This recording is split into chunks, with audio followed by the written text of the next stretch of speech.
Pada minggu lepas, 15 hari bulan Oktober 2023 malam, seorang mahasiswa perempuan berusia 22 tahun bernama Edith T. Yandi ditemui mati di sekitar kawasan Petanak di Kuching. Laporan berita pertama berkenaan kematian mangsa dalam Singchiu Daily melaporkan mangsa meninggal dunia di sebuah pusat hiburan di kawasan Petanak, Kuching. 2 hari kemudian, iaitu pada 18 hari bulan Oktober 2023, pihak polis mengeluarkan kenyataan menyatakan mayat mangsa ditemui di tepi jalan berhampiran sebuah pusat hiburan di kawasan itu. Dalam kenyataan pihak polis, ia juga mengatakan bahawa siasatan awal mendapati tiada unsur jenayah dan kes itu diklasifikasikan sebagai mati mengejut, iaitu sudden death report. Ahli keluarga amat terkejut apabila mendapati pihak polis begitu cepat mengklasifikasikan kematian mangsa itu sebagai SDR. Menurut keluarga mangsa, ujian air kencing ke atas mendiang mengesan 3 jenis dadah, termasuk metafetamin, iaitu biasa dipanggil ais, MDMA biasa dipanggil ecstasy, dan cotinine. 2 daripadanya, iaitu metafetamin dan MDMA, adalah dadah terlarang dalam negara kita. Puan dan Dipertua, saya ada satu salinan laporan ujian air kencing tersebut dan saya percaya bahawa pihak polis juga ada menerima salinan laporan ujian air kencing tersebut.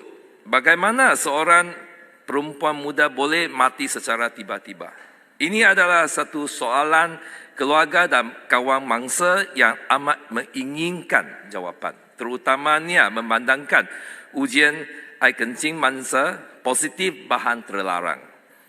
Apakah sebab kematian mangsa? Siapakah orang terakhir bersama mangsa sebelum beliau meninggal dunia?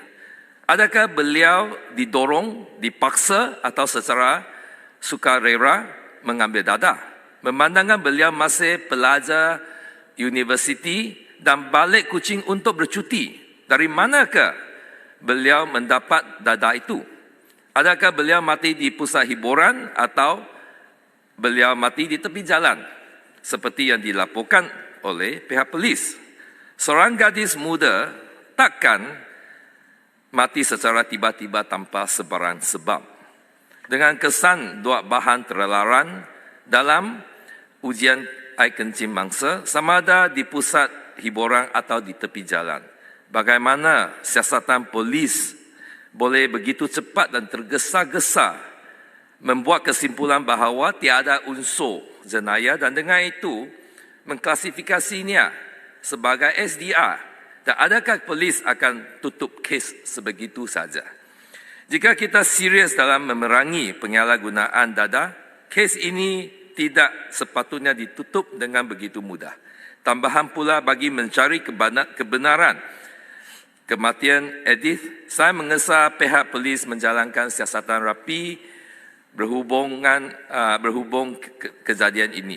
Memandangkan siasatan pihak polis di Kuching telah menyimpulkan kes ini secara SDR, mungkin adalah lebih sesuai untuk Ibu Pejabat PDRM dari Bukit Aman menghantar satu lagi pasukan siasatan ke Kuching untuk menjalankan siasatan yang lebih mendalam dan menyeluruh.